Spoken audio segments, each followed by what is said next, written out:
Ano pangalan mo, be? Rachel po. Kanoy. Ilang taon ka na? 15 po.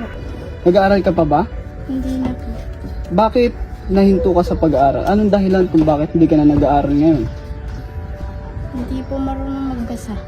Anong grade ka na ba? 3 po. Saan ka nag-aaral? Sakat man po. May pangarap ka ba sa buhay? Opo. Ano ang pangarap mo sa buhay? Pulis.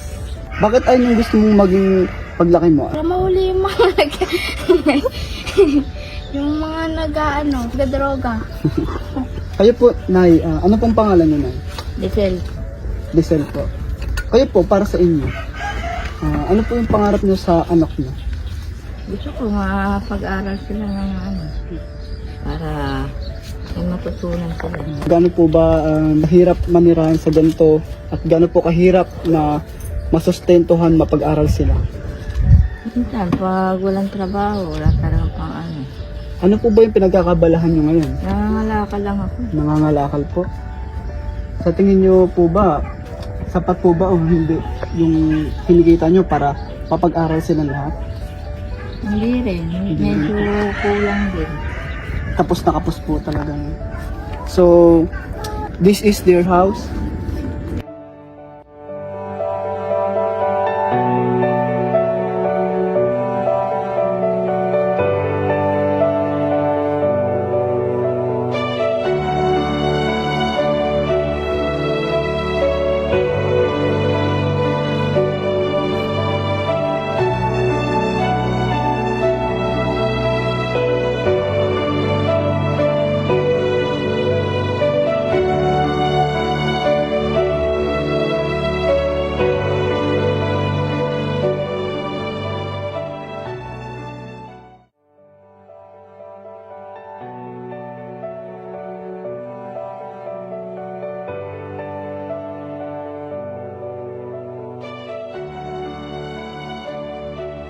Nay, ilan po silang magkakapatid? 4. Ano pong trabaho po ni tatay ngayon?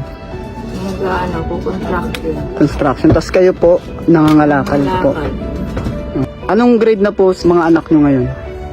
Yung panganay ko elementary lang din, grade 5. Ito ba? Ito, kinder lang to.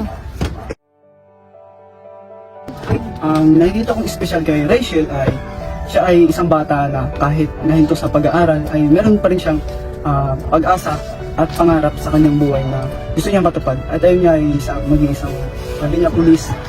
Hindi lang dahil sa gusto niya yun, dahil pangarap niya iyon. At nakikita niya na ayun ay makakatulong sa kanyang pamayanan na kung saan siya nakatira.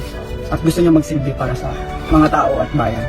Sa nakikita ko, isa rin siya sa may pagmamahal na anak sa kanyang magulang at sa kanyang pamilya.